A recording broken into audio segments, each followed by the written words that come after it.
नमस्कार दोस्तों। सिंह राशि के अष्टम भाव में 6 महत्वपूर्ण ग्रह भ्रमण कर रहे हैं। उसमें आपके राशि का स्वामी रवि, शनि, बुध, शुक्र, राहु, नेपचून, ये जो सभी ग्रह हैं ये आपके अष्टम भाव में भ्रमण कर रहे हैं। अष्टम भाव जिसे हम मृत्यु भाव भी कहते हैं, यह अशुभ फलदायी भाव है। उसी प्रकार आपके राशि का राजयोग कारक ग्रह मंगल, यह भी 3 तारीख के बाद आपके व्यय भाव में अशुभ स्थान में भ्रमण कर रहा है। तो मोटे तौर पर अगर देखा जाए तो सिंह राशि के लिए अप्रैल का जो महीना है वो थोड़ा सा आपके लिए खास हो सकता है, आप पर भारी हो सकता है। लेकिन यहाँ पर एक बात बहुत ही महत्वपूर्ण है, जो कि आपके राशि का जो स्वामी है रवि, जो कि ग्रह का राजा कहलाता है, ये जो रवि है, ये जो सूर्य है, ये आपके भाग्य भाव में 14 तारीख के बाद आने वाला है।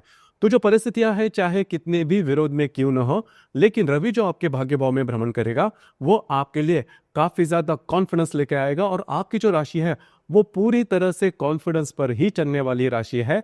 तो चलिए पता करेंगे कि हर एक आपके जीवन का जो भाव है, इसमें जो ग्रह है उसके जो प्रभाव परिणाम है वो किस प्रकार के होंगे।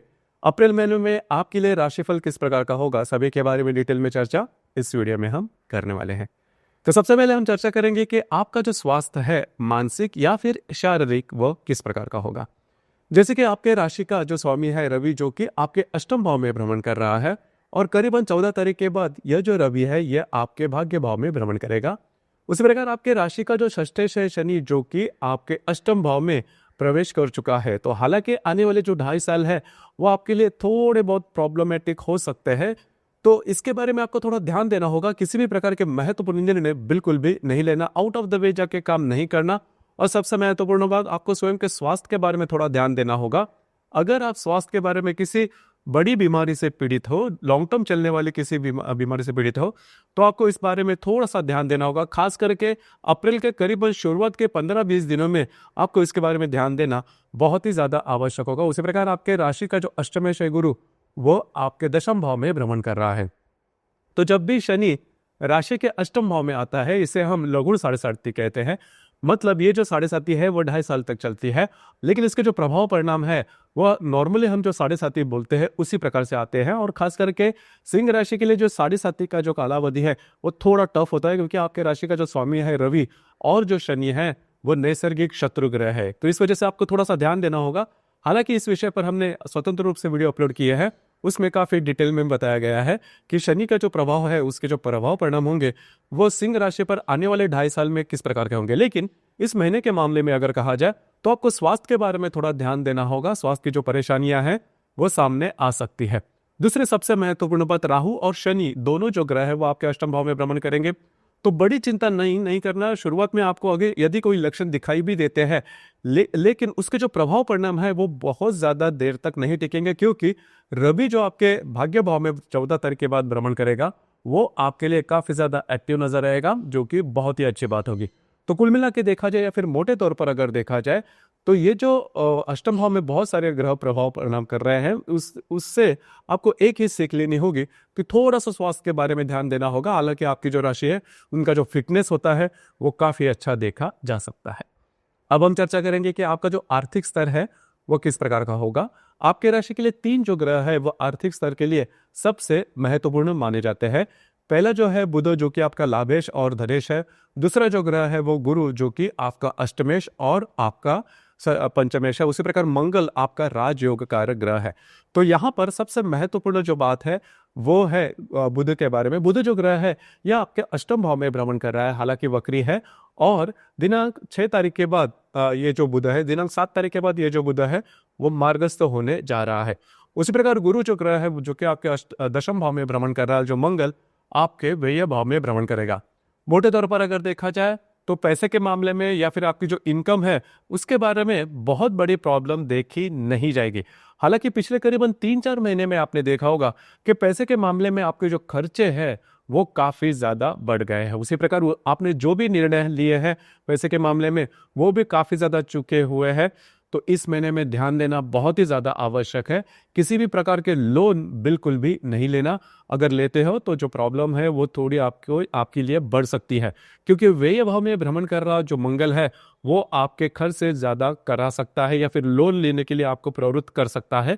बस आपको इसी के ऊपर थोड़ा सा ध्यान देना होगा आपके जो खर्चे हैं वो नियंत्रण में लाना बहुत ही ज़्यादा आवश्यक होगा। आपकी जो राशि है वो रिस्क लेने में बहुत ही आगे बढ़ रहती है, खास करके पैसे के मामले में या फिर किसी अन्य क्षेत्र में। तो ये जो 2.5 साल का समय चलेगा आपके लिए, इसमें आपको बहुत ही ज़्यादा कॉशियस रहना होगा, सावधान रहना होगा कि आपके जो खर्चे हैं वो ज़्यादा न बढ़े। इन चीज़ों पर थोड़ा सा ध्यान देना आवश्यक होगा। उसी प्रकार अगर आप शेयर मार्केट में ट्रेड करते हो तो उससे रिलेटेड कोई बड़ी दिक्कतों का सामना करना नहीं पड़ेगा। लॉन्ग टर्म में अगर आपने कोई इन्वेस्टमेंट की है तो उसकी जो रिटर्न्स है वो आपको इस महीने में काफ़ी अच्छे मिलते हुए नजर आएंगे। उसी प्रकार फैमिली हैप्पीनेस या फिर घर का सुख, इसके बारे में अगर कहा जाए तो आपके राशि का जो चतुर्थेश है मंगल, जो कि आपके लाभ भाव में भ्रमण कर रहा है, दिनांक 3 तारीख के बाद ये जो मंगल है वो आपके व्यय भाव में भ्रमण करेगा। तो घर के जो लोग हैं उनके साथ छोटी मोटी बातों को लेकर तकरार हो सकती है, खास करके उनके स्वास्थ्य के बारे में ध्यान देना होगा। यही जो बात है वो पिछले करीबन 3-4 महीने में भी आपने देखी होगी कि घर के जो लोग हैं उनके साथ आपकी इंटरेक्शन ठीक नहीं चल रही है। लेकिन हालांकि इस महीने में एक बात बहुत अच्छी है कि घर के जो लोग हैं उनके साथ कहीं बाहर घूमना फिरना हो सकता है, पिकनिक पर जा सकते हो, आउटिंग कर सकते हो। तो ये जो बात है आपके लिए सकारात्मक होगी। इसी प्रकार लव लाइफ के बारे में अगर कहा जाए तो आपके राशि का जो पंचमेश है गुरु, जो कि आपके दशम भाव में भ्रमण कर रहा है, तो लव लाइफ के बारे में बिल्कुल भी चिंता न करें। अगर आप किसी के रिलेशनशिप में हैं उनके साथ आपकी जो हार्मनी है वो काफी अच्छी देखी जाएगी। उसी प्रकार जो गर्भवती महिला है उन्होंने खुद के स्वास्थ्य के बारे में थोड़ा ध्यान देना होगा। स्वास्थ्य की किसी भी प्रकार की अगर समस्या सामने आती है तो जल्दी से जल्दी डॉक्टरी इलाज करना आवश्यक होगा, नहीं तो जो बातें हैं वो थोड़ी ज्यादा कॉम्प्लिकेटेड आपके लिए हो सकती है। बस आपको इसी के ऊपर थोड़ा ध्यान देना होगा। इसी प्रकार वैवाहिक जीवन के मामले में अगर कहा जाए तो ये जो वैवाहिक जीवन के जो मामला है इसमें जो बातें हैं थोड़ी सी डामाडोल हो सकती है। खास करके आपकी जो वैवाहिक जोड़ीदार है उनके स्वास्थ्य के बारे में ध्यान देना होगा। स्वास्थ्य की उनकी जो समस्या है वो ज्यादा सामने आ सकती है, या फिर उनके साथ डिफरेंस ऑफ ओपिनियन जिसे हम कहते हैं, मतभेद जिसे हम कहते हैं, इस प्रकार के जो अनुभव है वो आपको आ सकते हैं। बस आपको इसी के ऊपर थोड़ा सा ध्यान देने का, ये जो बातें हैं बहुत ही ज्यादा महत्वपूर्ण है। कार्य क्षेत्र के बारे में अगर कहा जाए तो आपके राशि का जो कर्मेश है शुक्र, जो कि आपके अष्टम भाव में भ्रमण कर रहा है, वक्री है, दिनांक 13 तारीख के बाद ये जो शुक्र है वो मार्गस्थ होने जा रहा है। तो जो भी बातें पिछले करीबन 1 आध महीने में आपके कार्य क्षेत्र के बारे में स्ट्रेस वाली हो रही थी वो करीबन 17-18 तारीख के बाद काफी मायनों में नॉर्मल होती हुई नजर आई, जो कि काफी अच्छी बात है। कुल मिला के देखा जाए या फिर मोटे तौर पर अगर देखा जाए तो ये जो संपूर्ण महीना है इसमें जो बातें हैं वो आपके लिए कॉम्प्लिकेटेड होना शुरू कर देगी। हालांकि आने वाला जो 2.5 साल है शनि के 7.5 का, इसके जो प्रभाव, इसका जो प्रेलर हम कह सकते हैं वो आप इस महीने में देख सकते हो। लेकिन अगर आप खुद पर कंट्रोल करते हो, आपके जो खर्चे हैं उन पर कंट्रोल करते हो, देखिए आपकी जो राशि है रिस्क लेने में, डिसीजन लेने में सबसे आगे रहती है, और ये जो रिस्क डिसीजन है वो आप कॉन्फिडेंस पर ही लेते हो। लेकिन जो शनि आपके अष्टम भाव में भ्रमण करेगा, आपका जो कॉन्फिडेंस है वो पूरी तरह से निस्तनाबूत कर देगा। मतलब जो भी काम आप हाथ में लोगे वो पूरे होने में काफी ज्यादा ऑब्स्टेकल्स आ सकते हैं, कठिनाइयां आ सकती है। आपको उसके बारे में डट कर सामना करना होगा। ये बातें जान लेना बहुत ही ज्यादा आवश्यक होगा। हालांकि इस महीने में आपको इजी मनी मिलने की संभावना काफी अच्छी बन रही है, जो कि काफी अच्छी बात है। लेकिन इजी मनी के पीछे ज्यादा नहीं जाना, क्योंकि राहु भी आपके अष्टम भाव में भ्रमण कर रहा है। होगा ऐसे कि प्रलोभन आपके सामने आ सकते हैं और उसमें आप बुरी तरह से फंस सकते हो। ये मैं क्यों कह रहा हूं, क्योंकि आने वाला जो ढाल अब जबकि जो शनि है वह आपके अष्टम भाव में आ चुका है, ये पहला महीना ही है, तो इसमें जो भी आप गलतियां करोगे उसके जो प्रभाव पड़ने में या फिर उसका जो खामियाजा है वो आपको करीबन आने वाले 2.5 साल तक चुकाना होगा। तो अब से अगर पहले से अगर आप पूरी तरह से सजग रहते हो, सावधान रहते हो, तो जो बातें हैं वो आपके लिए कॉम्प्लिकेटेड नहीं होगी। आपको इन चीजों पर थोड़ा सा ध्यान देना होगा। उसी प्रकार अब हम चर्चा करेंगे कि जो ग्रह योग है उसके जो प्रभाव परिणाम है वो आपके राशि पर किस प्रकार से हो सकते हैं। खास करके दिनांक 2 तारीख को शुक्र और राहु की युति होने जा रही है। अब ये जो युति है स्त्री वर्ग के लिए काफी महत्वपूर्ण है। मतलब जो विवाहित स्त्री वर्ग है उनके लिए अगर कहा जाए तो जो ससुराल के लोग होंगे उनके साथ जो बातें, प्रॉब्लम, कॉम्प्लिकेशंस है वो इन दिनों में काफी ज्यादा बढ़ सकती है। उसी प्रकार जो स्त्री वर्ग है उनके लिए स्वास्थ्य की जो समस्या है वो सामने ज्यादा आ सकती है। खास करके गायनेक कॉम्प्लिकेशन जिसे हम कहते हैं, उस प्रकार के अनुभव से आप गुजर सकते हो। थोड़ा सा चौकन्ना रहना आवश्यक होगा। इसी प्रकार दिनांक 4 तारीख को बुध और राहु की युति भी होने जा रही है। तो अब ये जो युति है थोड़ी महत्वपूर्ण होगी। पैसे से रिलेटेड, फाइनेंस से रिलेटेड, डॉक्यूमेंट से रिलेटेड किसी भी प्रकार के काम पर आपको थोड़ा सा ध्यान देना होगा। आपके जो अंदाज है वो चूक सकते हैं।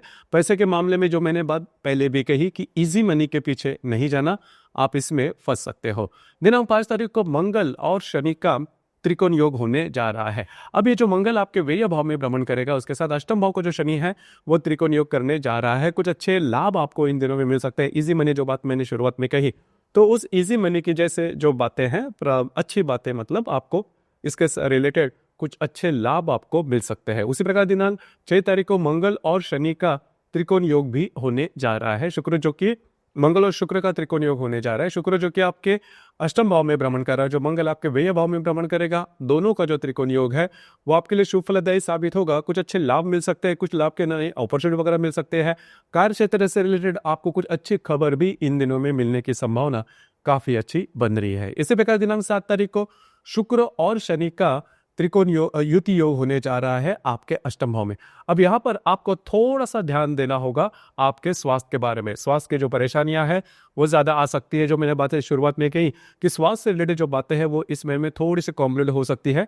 खास करके यह जो योग है 7 तारीख को होने वाला शुक्र शनि, इससे ज्यादा महत्वपूर्ण 24 तारीख को होने वाला शनि और राहु की जो युति है आपके अष्टम भाव में, वो बहुत ही महत्वपूर्ण रोल प्ले करेगी।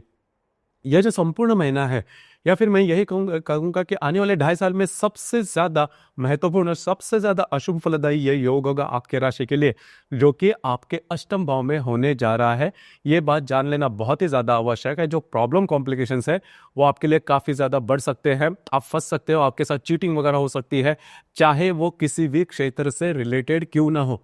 किसी भी क्षेत्र में आप काम कर रहे हो तो उससे रिलेटेड आपको बहुत ही ज्यादा चौकन्ना रहना होगा, बहुत ही ज्यादा सजग रहना होगा, क्योंकि जो आप डिसीजन लोगे उसमें काफी इजीली आप फंस सकते हो। शुरुआत में तो आपको लगेगा कि जो भी आप डिसीजन ले रहे हो वो सही मायने में है, उसके बारे में आपने बहुत सारे मतलब अभ्यास किया है और जो बातें आपके लिए अच्छी भी होगी, लेकिन आगे जाके आपको समझ में आ जाएगा कि बातें जो है वो कितनी कॉम्प्लिकेटेड हो चुकी है। क्योंकि जो राहु है वो आपको इस प्रकार की बातें करने के लिए ज्यादा आपको ये करेगा, तो इसके बारे में आपको थोड़ा सा ध्यान देना होगा। तो शनि राहु की जो युति आपके अष्टम भाव में होने जा रही है दिनांक 24 तारीख को, यह सबसे अशुभ फलदायी युति है।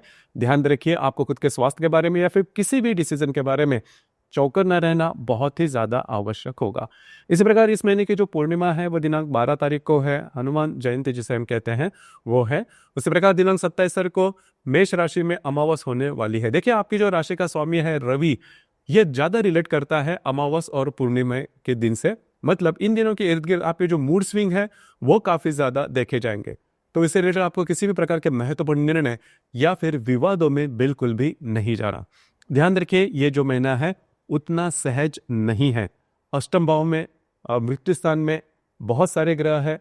महत्वपूर्ण ग्रह मंगल भी आपके व्यय भाव में भ्रमण कर रहा है। सिर्फ एक आशा है, जो रवि आपके राशि का स्वामी है वो आपके भाग्य भाव में भ्रमण करने जा रहा है 14 तारीख को। वो आपको इस सभी जो बातें हैं इससे बाहर निकालेगा, लेकिन आपको अपनी तरफ से भी किसी भी प्रलोभन में फंसना नहीं है। आपके इस विषय पर विचार क्या है, आपके अनुभव क्या है, नीचे कमेंट बॉक्स में जरूर कमेंट करना। धन्यवाद।